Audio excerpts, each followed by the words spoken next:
going on? Hope and pray all is well with those of you that are watching or listening at the time of this recording. I just wanted to come on and talk about this whole PNB Rock situation. Normally, I don't even address topics like these, rappers getting killed and things of that nature, primarily due to the fact that, you know, if I don't feel inclined to do so or inspired to do so, I'm not going to do it. But with this one, it just really hit different for me personally for a number of reasons. But I literally, when I got the news last night, it was very unsettling, extremely unsettling, to the point to where, like, if I'm being honest, I took me a minute to fall asleep because I was still wanting to wrap my mind around how something like this in 2022 could still happen and could still be so prevalent in our community. For those of you that do not know what I'm talking about or the situation that I am addressing, I am talking about the rapper PNB Rock, also known by his actual government name, Rakeem Allen, that was shot and killed at a Roscoe's Chicken and Waffles right out there in South Central LA. He was having lunch, I believe, with his girl and everything like that, and it was just a real sad situation. Reports are coming out saying that it was a attempted robbery, which led to his death, and he was only 30 years old, you know. And I think another reason why I feel different about this one is the fact that, you know, I actually had the privilege of meeting this brother. You know, a number of years ago, I was up there in New York City at a shoe store. He so happened to come into the shoe store, and when he came, he caused a little bit of commotion. People were like looking and saying, "Oh man, that's PNB Rock. That's this and that's that." You know, I'm looking at him like, okay, you know, this brother, he seems to have it going on, right? But we talked for, you know, just a brief moment, and ended up taking a picture with him because, you know, the energy that he had in that moment was really good, positive energy. So in spite of what the media may say, or in spite of what you may look at with your natural eye, for those of you that come from backgrounds where you're not too privy to, you know, urban culture and things of that nature, you may look at this dude, you know, and think, oh man, he was just some hoodlum, just some thug. But, you know, to be honest, he wasn't that. He came from a rough upbringing, sure, but for the most part, in his music, even though I wasn't just a strong proponent of it, it doesn't take a person even being in the culture like that to know that PNB Rock's music was different. You know, it was more or less on a positive tip, talking about success and, you know, women. He made a lot of, like, you know, love songs pretty much. And that was pretty much his lane as far as music goes. And to know that a brother who was young, successful, that was really promoting the right things, and if I'm being honest, promoting the right things in the black community, could just be taken away in a moment's notice because of greed and jealousy or what have you. It's just a shame, man. It's a shame. And it's really what led me to do this broadcast because, you know, this mess, it has to stop.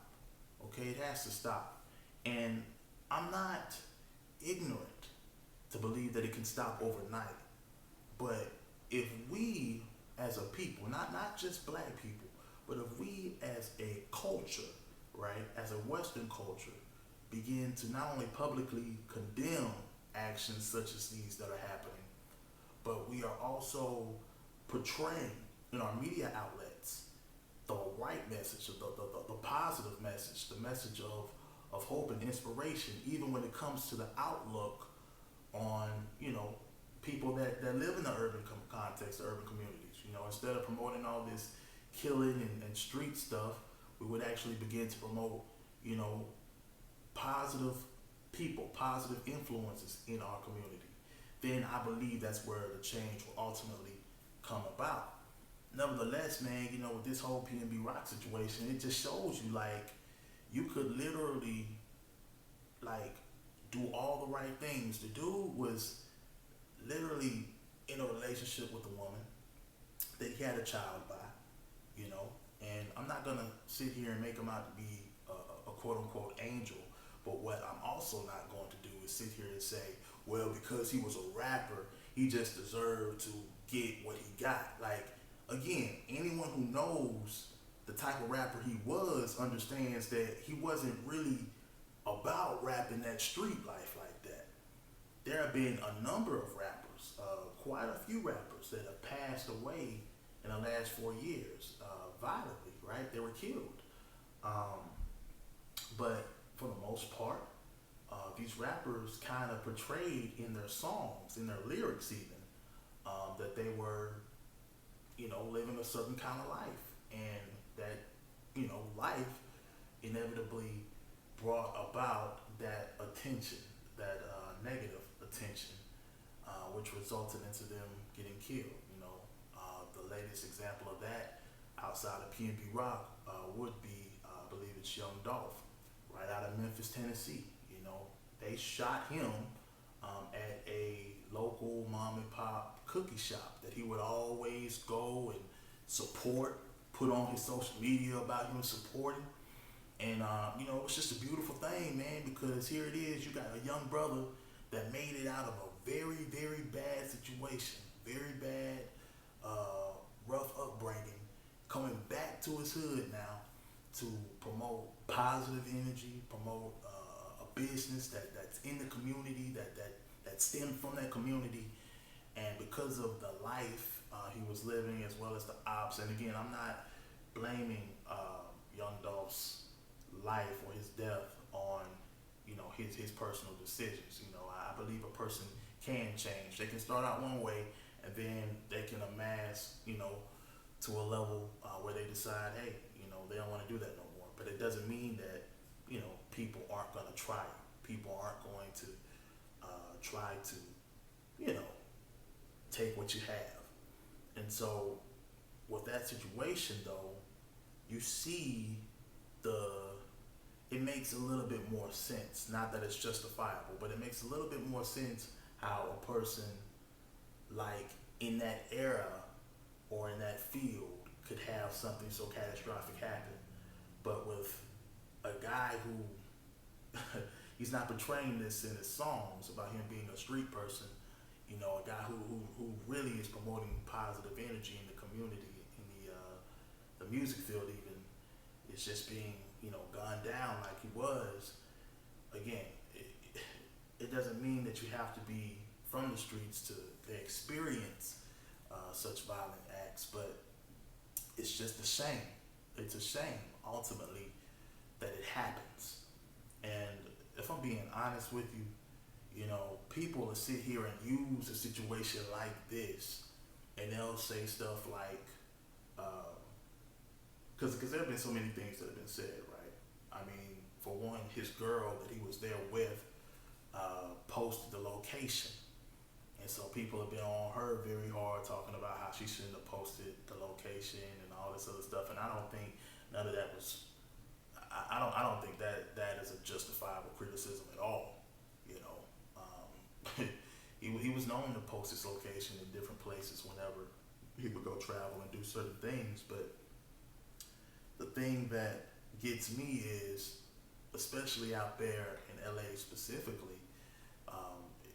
it's almost as if when they saw PNB Rock, they saw pretty much a lick. They saw somebody that they could take, down through there. And unfortunately, that's ultimately what happens when you become successful.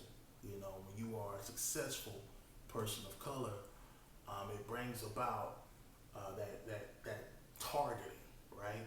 And it sucks because you don't want that. No one really, I feel like, wants that. It's like most people that grow up and that don't have a lot, if they have any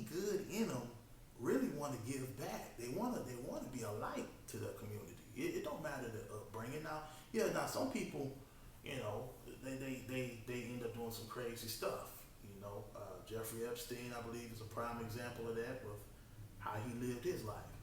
But that's not the majority. You know what I'm saying? And so, like with a situation like this, when you know you got a good brother, a brother who is trying to promote, you know, the right thing and promote positive values. I mean, the dude was trying to do collaborations with Drake. Okay, anybody again who knows about hip hop and all this other stuff knows that Drake is pretty much like the he's the ladies' man of hip hop, or at least one of the ladies' man. You know, like all the girls they listen to him, they're just like, oh man, Drake, you know, the singing dude, the singing brother. Like we don't look at Drake as just some gangster. Like it's Degrassi, you know, this the Degrassi brother. Like this isn't that ain't the type of energy that he was on. You see what I'm saying? Like that man, in fact, Drake inspired PNB Rock to start, you know, to pursue music at the age of 19. He inspired him. And so, like, he's trying to do collaborations with this man literally just days before his death.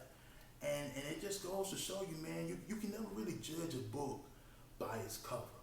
Now, because of the certain arena he was in, yes, there were certain things that came with that, certain outward appearances that came with that, right? The whole image, right?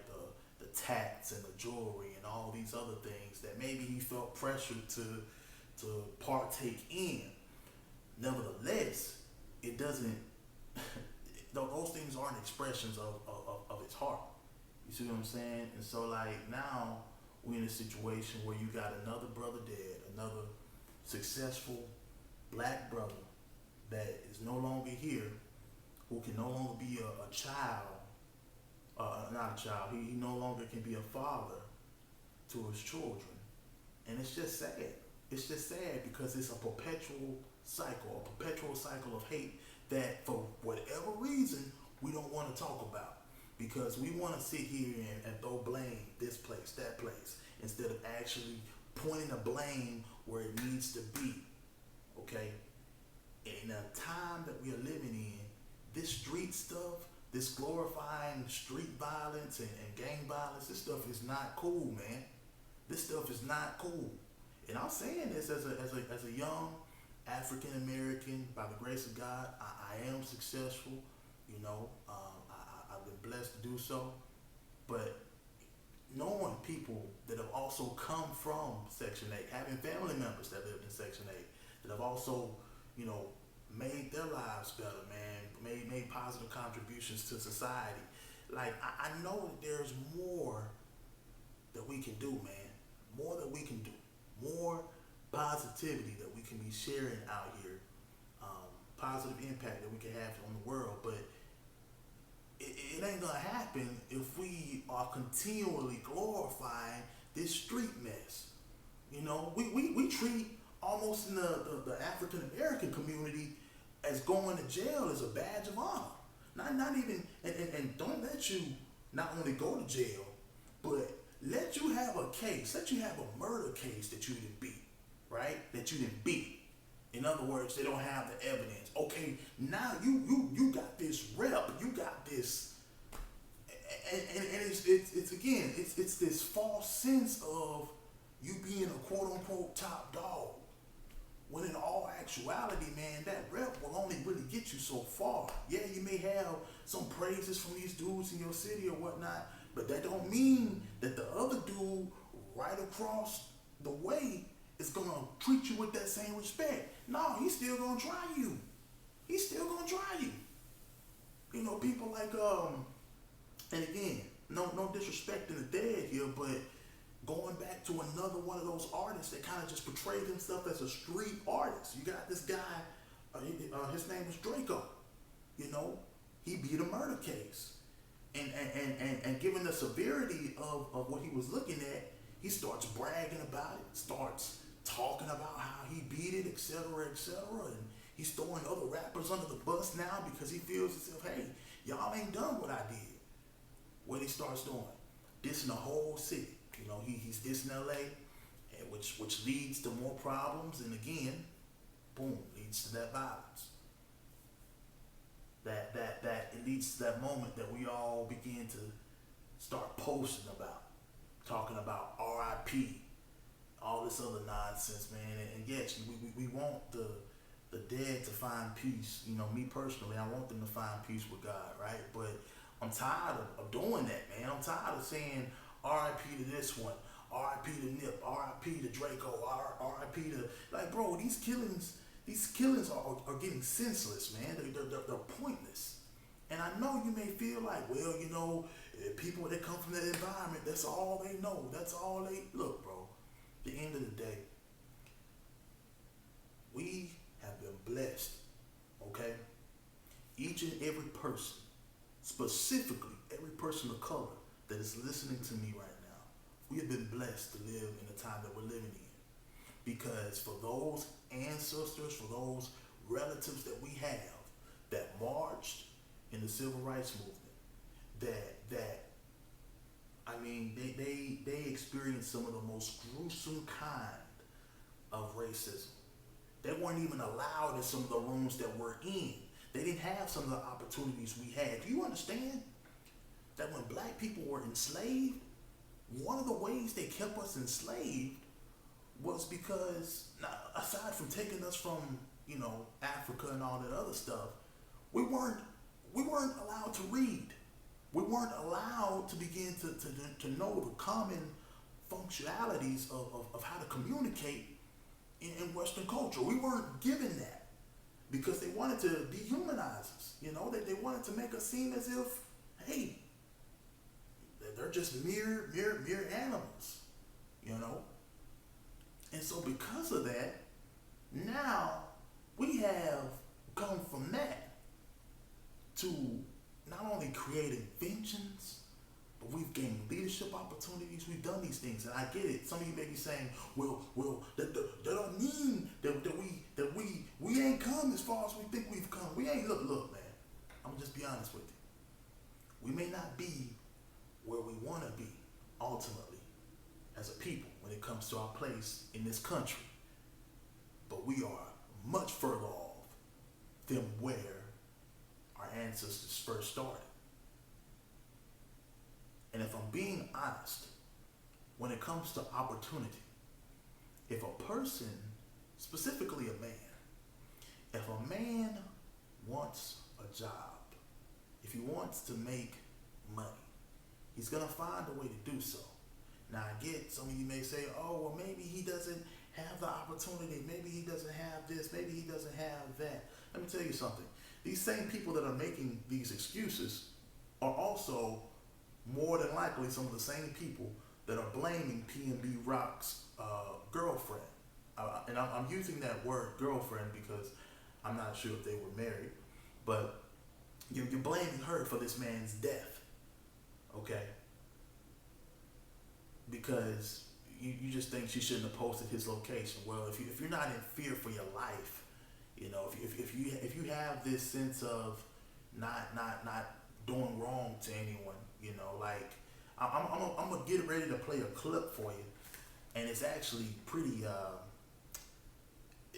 It's a very sad clip to watch, but it just shows you the reality of the situation that PNB Rock witnessed, and he knew that he was in. A couple of days before this happened, he talked about another attempted robbery. And he began to shut all that down. He was like, yo, man, they coming at me on this street stuff. He like, man, I'm with my kids. I'm not even trying to have that type of energy, you know? And I'll get ready to play that clip here in a minute for you to see. But again, this whole mentality of, well, I'm just a product of my environment. The same people saying that more than likely are the same people that's also saying it's his girl's fault.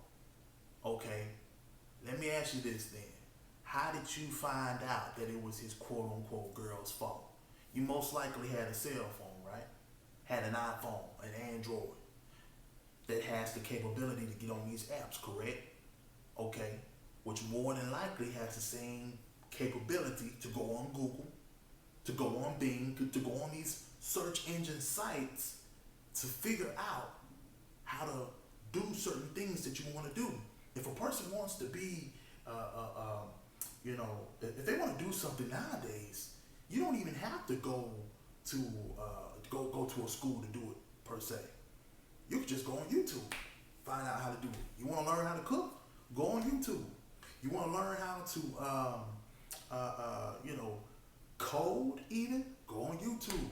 Want to learn how to do edits on GarageBand, Pro Tools, things of that nature, producing type stuff? Go on YouTube.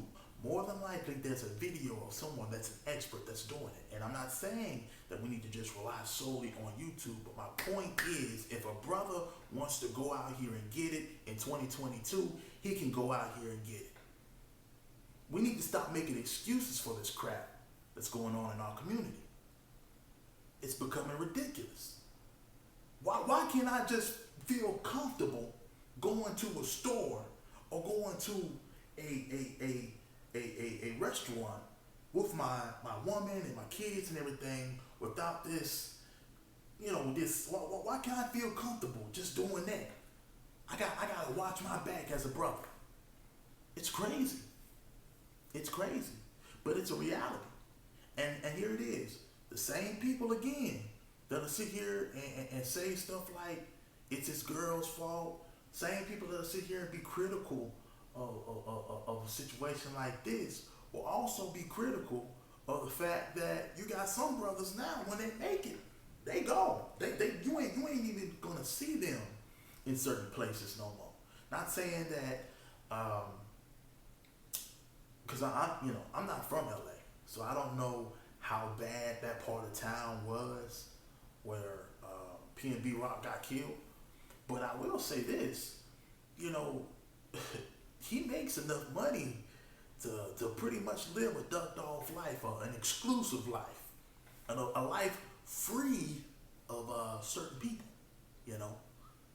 the trying people, the crab in the bucket people. And it's crazy because, we'll call these people sellouts.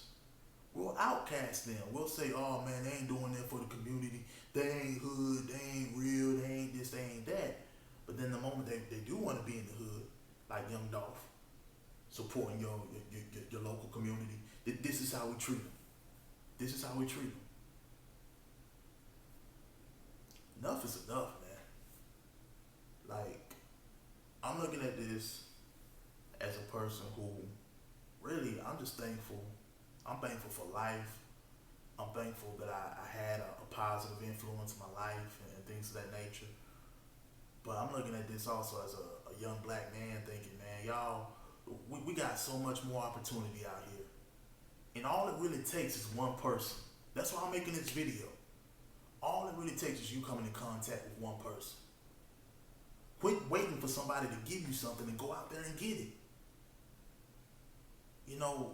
I've been blessed to work in the finance field now for a number of years, as a secular career, working in finance. And the thing that led me to go into finance from the jump was my interaction, well, not interaction, just interaction, but I went to a free event that my school was hosting. It was taking place with a man by the name of John Hope Bryant. He was talking about financial literacy. And he began to talk about some things. I'll be honest with you, when I first heard him talk, a lot of the stuff he was talking about kind of went over my head. But in my heart, I knew he was saying something that I needed to hear. And so when I was hearing this man speak, who was a black man, he was pretty much the first black man I heard talk about stocks and credit scores and all this other stuff. Not saying that my parents didn't believe in that, but it just really just wasn't they didn't bring that thing home. Like not just mine, but like I feel like in our communities as a whole, sometimes that's not really a strong, heavy emphasis as much as it is on some of these other communities. I mean, you got whole other communities that like put their kids on stuff, when they can't even really have credit on their own. So that way, when they do decide to take them off or what have you, their credit scores are like A1, and they can pretty much buy anything they want, go anywhere they want, merely off the strength of that. But hearing John Hope Bryant talk about it the way he did, talking about those concepts, really, it stirred something in me. In fact, I said to myself in my heart, I said, I don't know everything this man's talking about, but I need to keep listening to him. Because if I listen long enough, I'm going to catch it. I'm still telling that same story all these years later. And, because of that seed that he planted on the inside of me with that event, and then talking to him a little bit after, I'm at the place I am today. So all it takes is one point of contact. It could be this video. It could be, because I know some of you that follow this, listen to things like The Breakfast Club with Charlamagne and DJ Envy. These people who are kind of known voices in the hip hop community when it comes to like covering stuff like this and beyond. They weren't in favor of what happened. They condemned it. And so, like, again, people sit here and make all these excuses about their upbringing and all this other stuff when it's like, all it takes is one form of contact and one point of contact. And then when you really want to do it, when you really want to get out there, now you're gonna find a way. You're gonna find a way to make it happen. But it starts with you. It starts with us taking that initiative. All this waiting for somebody to give us something, that ain't gonna happen, man. That ain't gonna happen. You got folks out here still fighting for reparations and stuff. I'm not saying that you shouldn't be fighting for that, but you'll be better off, instead of waiting for somebody to give you something, to go out there and get it yourself. You'll be much further off and much better in life. Because this whole, even the system when it comes to working, and I don't want to even go too deep into that, but it really shows you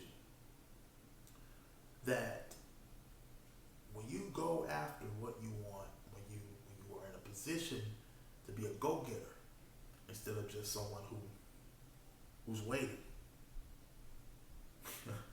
for your just due, even, you'll be better off. You'll be better off in the long run. So again, I just hate it. I hate what happened to brother Allen, Rakeem Allen. I hate it. I really do. I hope his soul made peace with God. They have the video of him dying on the internet. It was on Twitter.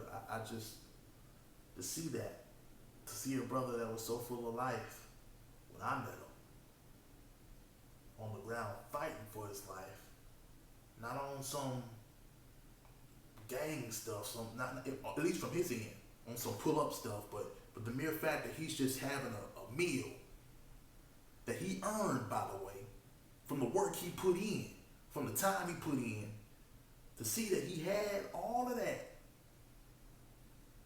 and then that gun just take him out the way it did. It sucks. It really does. But this has been an ongoing problem in our community for a long time. Since way before I was born, way before he was born. This crab in a bucket mentality.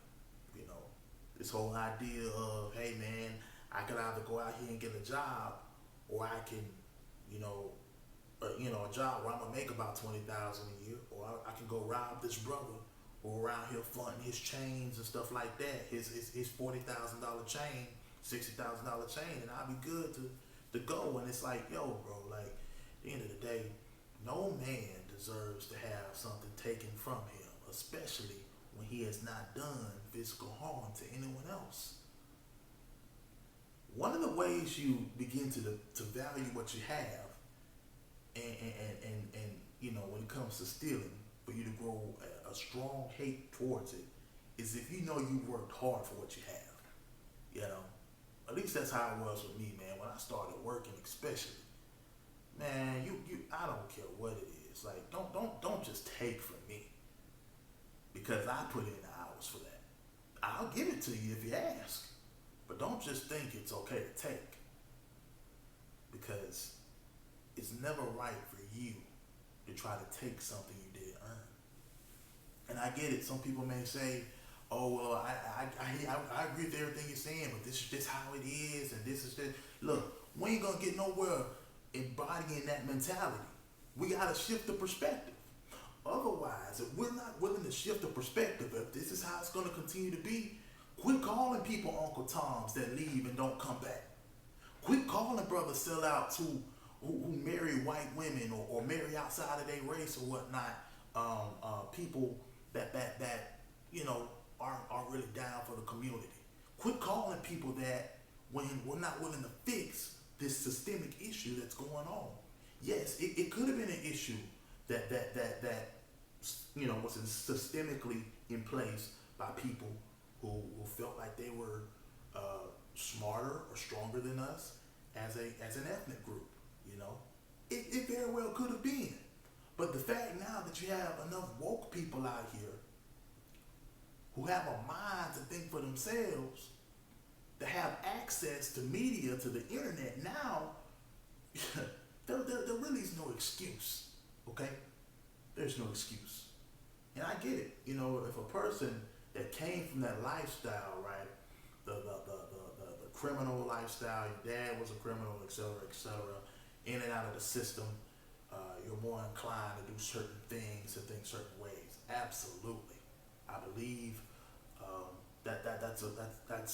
that for sure is an issue. But I believe every person has a choice. The same way you don't have to do the exact thing that your father did before, even though, depending on what it is, you may do some things like he did before. You don't have to exactly do it that way. Give you an example. If your father wasn't in your life, doesn't mean that you don't have to be in your kid's life. You can break that cycle. You can change. And these people talking about that's just the way it is, that don't want to embody a message of change, that don't want to take the initiative to be changed themselves.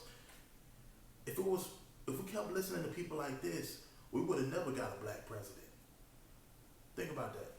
We wanted a black president because we wanted someone that looked like us, not only like us in office, but also carried the credentials to be in office, but also identified with with our features, with our ethnic background. If we didn't embody the message of change, we wouldn't have a woman vice president with Kamala Harris. And I get it. Some people may not like her. I'm not here to debate political views, but what I'm trying to beat into your skull with this broadcast is the fact that change is possible. It's possible if we want that to be the case. But it's gonna take, for one, a mindset shift, as well as us stop glorifying this street life. Because you saying RIP and all this other stuff, that ain't doing nothing, man. You may be showing your respect, but like the world, like look at it now. PNB Rock, like I said, a singer, a singing brother, became successful like that. Even though I can't say that I fully condone the full message of his music, he still was a gift to the world, a gift to the community, showing us a different way. Everybody ain't gotta be a basketball player. Everybody ain't gotta be doing these things just to, make it. We don't all have to rap the same way. See, people that come from that quote unquote street life make you feel as if you're not street, you don't have credibility. If you ain't street, you can't stand by your family. You can't protect your family by any means necessary. If you ain't street, you can't You don't know how to fight. You don't know how to shoot a gun. You don't, this is the mindset that some people in that background have, whether they want to acknowledge it or not. And it's wrong. It is 100% wrong. Going back to that man, John Hope Bryant, and I'm getting ready to show you a clip even as I'm talking. John Hope Bryant, he was saying certain things that just, man, it triggered something in me. He started saying stuff about how the image even of the black man has changed in the past few decades. It used to be a time where smart was sexy, and I use that term sexy loosely here, but you get it, the idea of appeal, the draw. Typically sex appeal sells in America, if we're just going to be honest about it. And so having that quote unquote sex appeal, not saying that you have to be quote unquote revealing or what have you, but you get what I'm saying. On the surface level, it sells, so it's the thing that people want. And so here it is, a couple of decades ago, back when Dr. King and Brother Malcolm were alive, we had this image of smart as being sexy. It was cool to see an educated brother. It was cool to see a brother rocking a suit and speaking articulate. These things were deemed as cool. They were the face of the culture. Even though during the time, they had some people that were critical of them, sure. But nevertheless, it was still at the forefront. And now, in our communities, unfortunately, a lot of what's at the forefront is people that are just acting crazy, man, that are just acting, they wilding out. And so, in our communities, we gotta make smart sexy again. Like John Hope was talking about. It amazes me because a lot of these people that'll sit here and glorify a lot of these rappers, right? The Young Jeezys, the T.I.s, and things of that nature. You don't understand. These guys are actually very smart business mongols behind the scenes. Yeah, I know they talked about pushing dope and all those things in their songs, and yeah, that may have been a time in their life where they did do those things, right? But they passed that. They off that now because they understand that's not the key to sustainable growth. That's not the key to sustainable wealth. That's not the key to generational wealth. No. There's a whole nother game out here being played, man. And they're privy to that. As a matter of fact, that guy, John O'Brien, that I was talking about, that inspired my life, in the financial sector, at least. This dude went on to have conferences as well as discussions with major, and I do mean major, rap artists, such as the T.I.s, talking about wealth creation, things that we're not really even gonna, we don't really just attribute to T.I. like that. We don't really think about him talking about stuff like that, but he is. The content is out there if you're willing to look for it. Even as I'm talking, showing you just these little clips, so I'm not lying to you. We are capable, especially when you're a Christian. I believe that no matter the color of your skin or what have you, man, the sky's the limit for you. If any man be in Christ, he's a new creature. This is what the good book said. So I'm not going to sit here and embody the limitations, at least mentally, the limitations that are so easily, that so easily confines me as a person of color. I'm not going to sit here and say, well, because I'm black, I can't do this, because I'm black, I can't do that, etc., etc. I am aware of the fact that I'm a person of color, but I refuse to allow those limitations to define who I am as a person. I'm not smart because a white person says I'm smart. I'm smart because I believe in who God says I am. I'm not beautiful because some white man or some other person said that I'm beautiful. I'm beautiful because I believe I am made in the image of God. You see, there's a freedom that comes when your peace and your security in who you are is surpass what the culture is saying. You know, it's a peace that comes with that.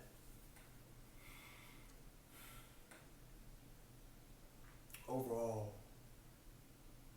the purpose of this broadcast isn't to be super critical of my culture, to be super critical of my generation. It's not the purpose at all. The purpose of it, however, is to create a deeper, not only dialogue, not only discussion, but create applicable steps for all of us to do better. Until we start doing better, one of the actionable steps that we have to take, unfortunately, is being mindful of our surroundings. You know, being mindful of where we go, who we hang out with, et cetera, et cetera. Because, hey, you're always gonna have people like this, right? People who just want to look for an opportunity. Heard one brother say earlier on one of the shows when they were talking about PNB Rock's death. You know, it's sad because people, the person who shot him, they're gonna sit here and glorify this man like he's some kind of hero for doing what he did. You took out a brother who he was inspiring a generation of people, specifically other young up and coming brothers. The same way he was inspiring them to do better. And you robbed him of that because you wanted his jewelry.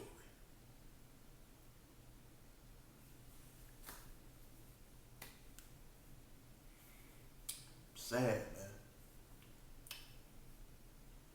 It's a shame and it's sad. And you think about it, that really could be anybody, not just a rapper, you know.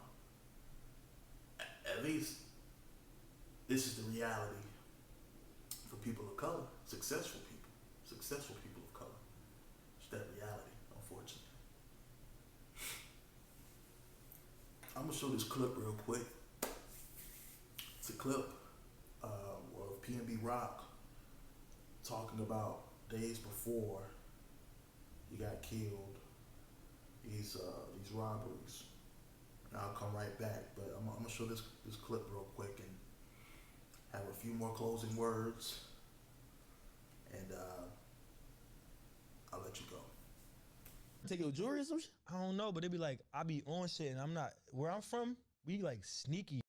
Like, in LA, it's like they bold. It's like, they want you to know, they want to spark a conversation with you first before they get into some shit. Some of them might just go crazy. Majority of the times I got into some shit, it was like they just gave a drop up too fast. You feel me? So the second time I got into some shit, it was like, was talking loud as shit, wanting me to hear their conversation. And it's like, I'm with my peoples, like I'm with my daughter and my girl. Like, why they talking about this shit? Like, this around, like we outside, we on Fairfax. I'm like, man, you know, I already peed the blitz. We out. I'm like, man, we out of here. You feel me? Like we going. My girl, like, no, we ain't.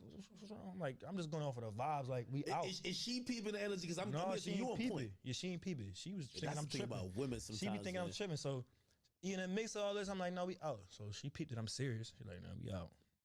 We drive probably like 2 blocks in the street. She thinking this shit a game. She pull over somewhere else. Like, oh, I wanted to go to this store right here. And then in the mix of me, like telling her like where the park at, it's like somebody just came fast as shit and took the parking spot, like the same spot that we. Yeah. I'm like, dude, they must have been following me or something, bro. How the fuck this car get behind me this fast? Like I ain't even look. I look back and that shit was there quick as shit. And then when I walked past, like the car, I'm out. Like this shit tinted to the max. Oh yeah. I'm getting all this heat coming from the car though. Like I'm feeling the energy coming from the car. I'm like, damn, what the fuck that car? Like, you know, some other shit. I ain't go in the store for 2 seconds. The same people coming from out the car, hop in the store, hype as shit, say some banging shit like some set. I don't know what they say. This is some shit out loud. Set tripping. But it was like something that I recognized the energy. You feel me? I'm like, what? You feel me? Like he like started talking to me on some gangster shit. Like I'm like, bro, do you know me? Like you know me from somewhere? He like, yeah, I know who you is.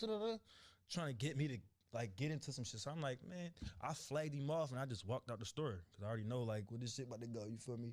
You know that make you nervous? It's like you with like your girl No, that's why I be trying to be cool, because you don't want to be nervous and make it seem like something about that. You want them to be as calm as possible. You feel me? You want your girl and your kids to be like making it seem like everything is cool. Ain't nothing about to happen to us. You feel me? Like, we super good. So I just be cool. I just kept it cordial. I'm like, come on, maybe out.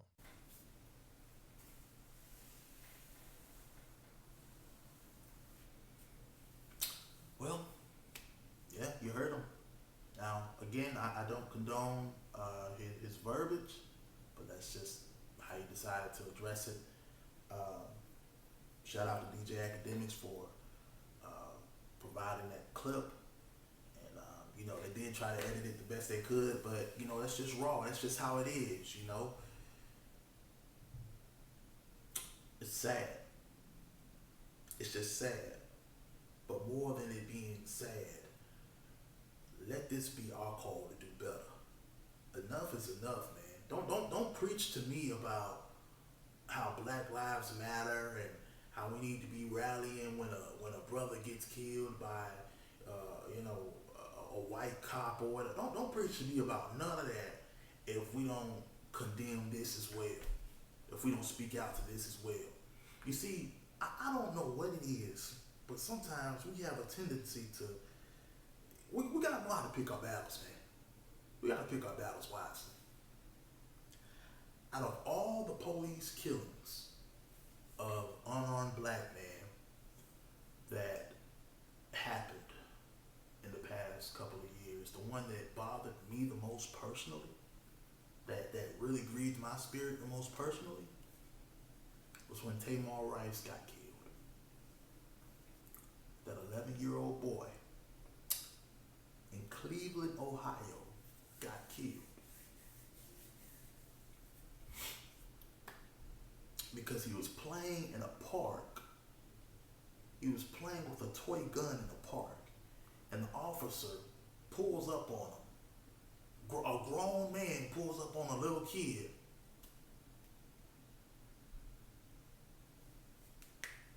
God have mercy. I'm trying not to get too upset, but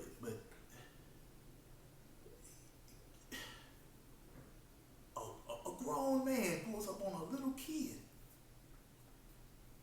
and shoots him.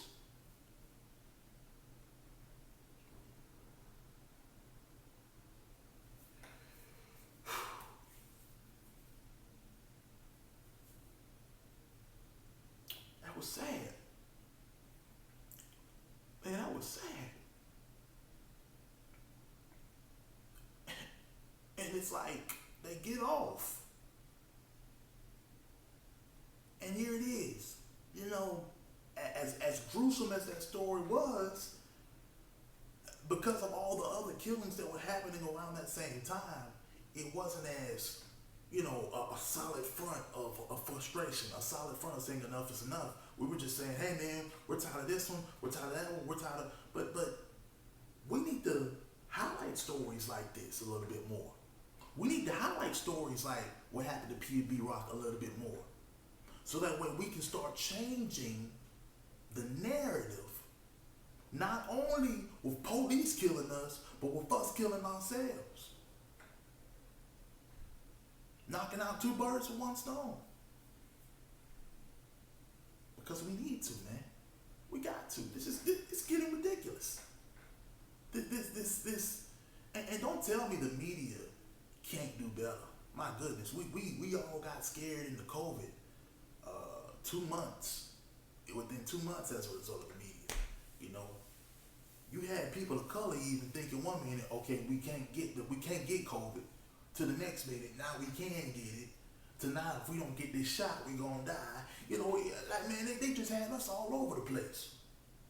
Don Lemon and them folks up there at CNN, they just had us all over the place. And you mean to tell me they can't speak out categorically? They can't develop segments to stuff like this happening? Since we're so engulfed in it, they can't talk about this? Oh no, because it happens too much. It just, nah man. It don't, we ain't paying enough for that. We ain't paying enough for that coverage. It's another topic in and of itself, man, and I can continue to go on and on, but just know that this is really coming from a place of it's really coming from a place of love, first and foremost, for everyone. You know, wanting to see people do better. It's not a brother, a sister, a white person, Asian person. There aren't people that I want to see do bad. You know, I want everybody to do good. You know, I don't wish ill on nobody. You know, but I know it's gonna be a process as well as steps that need to be taken for us to do different, to have different things going on nowadays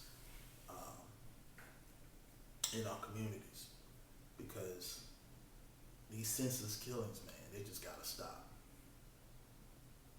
You know, to think that one day I have a child and raising him or her in environments like that. And I experienced some of it even as a young man myself, from the standpoint of, you know, my dad was a public figure growing up, and you know, while he had people that liked him, he also had people that hated him, and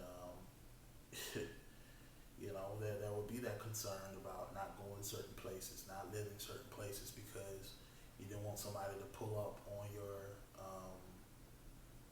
you know, you didn't want somebody to do something crazy, do some, you know, and people do stuff like that. Some people say, oh, you're just paranoid, whatever. I remember my dad very clearly. He had a service.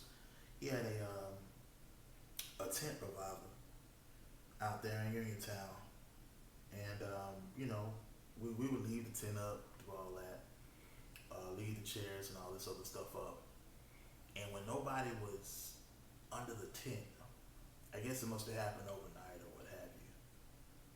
The people in the town, literally, some of them, young people, by the way, young brothers most likely, was taking the chairs and throwing them over in the ditches, so people wouldn't have places to sit under the tent. Just taking the chairs and throwing them over in the ditches. Just we having to go out there and pick up the chairs, put them back under the tent.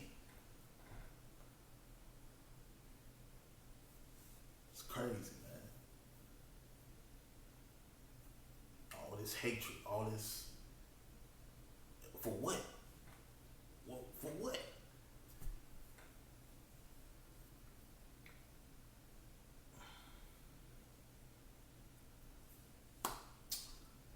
Overall, I pray you hear my heart. I pray that you're going to be a part of the change. I pray that, you know, I pray you hear what I'm saying. Don't hold anything negative to my charge, but just know, like you, like many people that are watching right now that are frustrated with this happening, I definitely am as well, and I believe us, even the church, needs to be the advocate as well as the voice for change. I think the people in LA need to start speaking up. The churches in LA, you know, those churches specifically in South Central. You know, I get it. Y'all might say, "Oh, he's just a rapper." Nah, bro. Like, he's bigger than. See, it's the influence that he had. The message. Think about the message.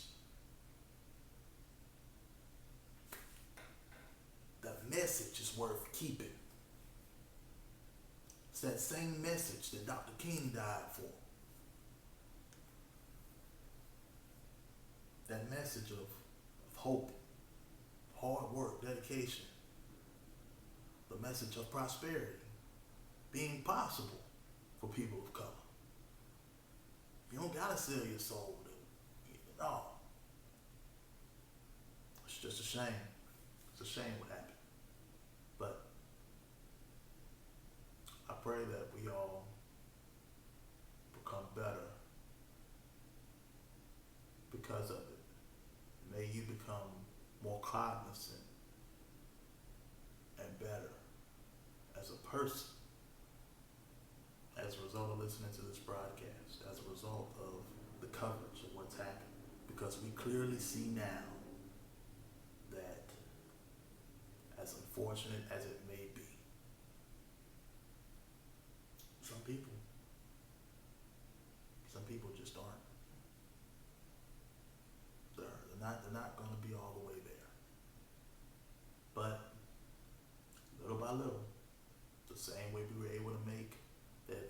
advancements we are making as a people, we'll get the job done. It's enough for me on this broadcast. Enough for me on this topic. Just know that I love you, praying for you. My condolences again to PNB Rock and his family. I want y'all to send love, prayers their way. He may not have agreed with his lifestyle, his music, his content and all that, but really be praying for him, because the way he went out, I wouldn't wish that on my worst enemy, to go out that way.